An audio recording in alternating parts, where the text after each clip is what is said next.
On a quiet November evening in 1987, a South African Airways Boeing 747 named Helderberg soared into the skies from Taipei.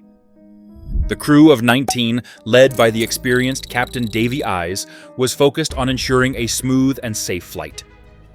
On board were 159 people, business travelers, families, and the seasoned crew, all expecting a routine journey to Johannesburg with a brief stop in Mauritius. Beneath the cabin, the cargo hold carried an enigmatic assortment of freight, the details of which would later fuel decades of speculation.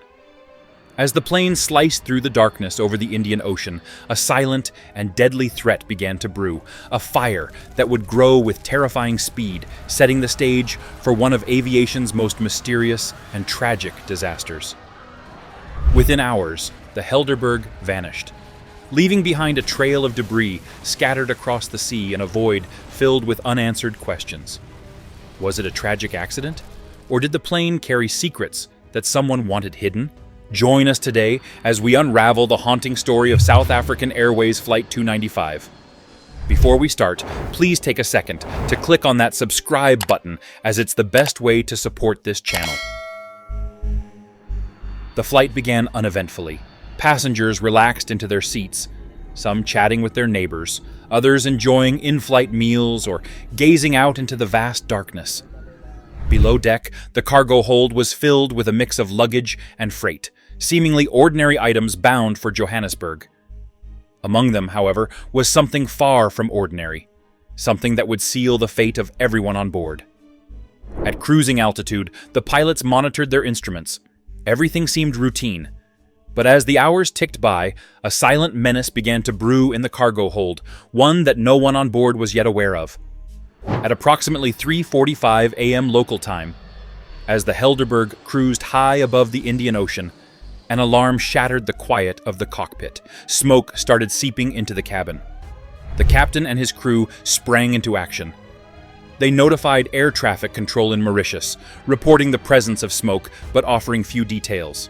The tone of their voices revealed the urgency of the situation, but they remained professional, calm under the pressure. "Request emergency descent," the captain communicated. The Helderberg began to descend, aiming for Mauritius, now their only hope of safety. But what the passengers and crew could not see was the inferno growing in the cargo hold. The fire spread rapidly, devouring everything in its path and sending noxious smoke billowing through the aircraft. In the cockpit, the crew faced an impossible challenge. The smoke thickened, clouding their vision and making it harder to breathe. Behind them in the cabin, passengers were starting to panic. Flight attendants did their best to reassure them, though they too were battling the effects of the smoke. The fire alarms screamed relentlessly, a stark reminder of the danger below. The blaze grew hotter, melting wires and damaging the plane's critical systems. Oxygen fed the flames, creating a deadly inferno that was impossible to fight. Despite their training and experience, the pilots struggled to keep the aircraft stable. Systems started failing one by one, and the Helderberg started losing altitude faster than anticipated. At 35,000 feet, the relentless heat began to weaken the fuselage. Metal buckled, rivets popped, and the once unbreakable structure started to fail. A sudden rupture tore through the aircraft, splitting it apart mid-air, with the tail section breaking off first. In its final moments, the aircraft vanished from radar, plunging into the Indian Ocean, roughly 134 nautical miles northeast of Mauritius. Passengers and cargo were thrown into the abyss, the remnants of the plane scattering over miles of open sea. Witnesses aboard nearby ships reported seeing a streak of fire in the night sky, followed by silence. The crash claimed all 159 lives on board. Families in Johannesburg, Taipei, and beyond were left in shock and despair as the news spread. The aftermath of the crash presented a grim challenge. The Indian Ocean, vast and deep, swallowed most of the wreckage. Initial search efforts yielded only floating debris, personal belongings, seat cushions, and other heartbreaking reminders of the lives lost. Human remains were recovered, but the majority of the wreckage lied beyond reach, at depths exceeding 4,000 meters. Advanced deep-sea exploration equipment was brought in, and parts of the aircraft were eventually located. The flight data recorder and cockpit voice recorder, critical tools in understanding the disaster, were retrieved. However, the CVR was severely damaged. Its recordings offered little insight into the events leading to the crash. As investigators pieced together the puzzle, one thing became clear: a fire in the cargo hold was the catalyst for the disaster. But the question remained: what caused the fire? One of the most contentious aspects of the investigation was the contents of the cargo hold. The Helderberg was a combi aircraft, meaning it carried both passengers and freight, with the rear section of the main deck designated for cargo. While this configuration was standard for such aircraft, it was later revealed that the cargo manifest for Flight 295 may not have been entirely accurate.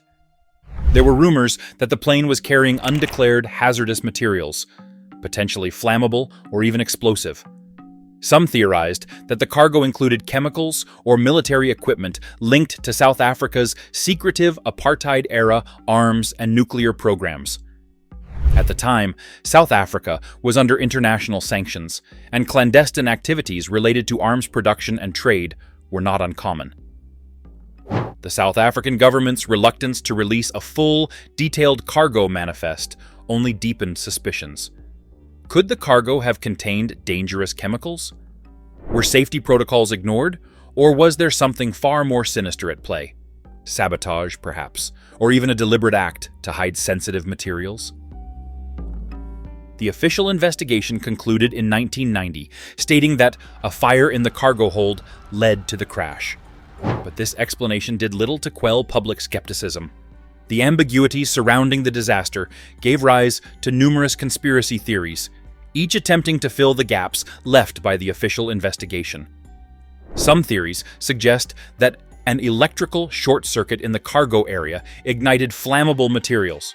However, the rapid spread of the fire and its intensity raised doubts about this explanation. There is also speculation that hazardous materials were improperly packaged, allowing a chemical reaction to occur mid-flight. Some speculated that the fire was an act of sabotage, either by anti-apartheid operatives or foreign intelligence agencies seeking to expose South Africa's covert activities. The theory suggested that a device or chemical agent intentionally caused the fire, to bring attention to the government's secret dealings. Others posited that the sabotage might have come from within the South African government or military itself.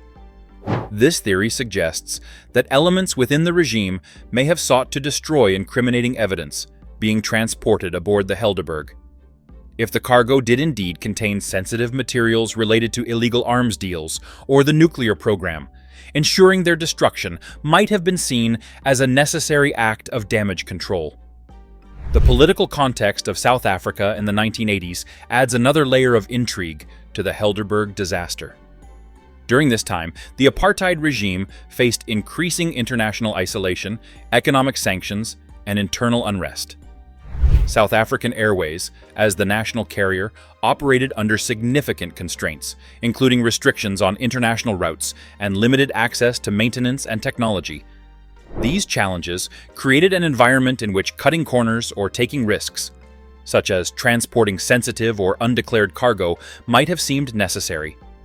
The apartheid government was engaged in secretive activities, including developing nuclear weapons despite international sanctions, smuggling arms and military equipment to support its security forces, and evading sanctions to procure essential goods and technologies. Given this backdrop, some theorists argued that the Helderberg was more than a commercial flight. It was a covert operation.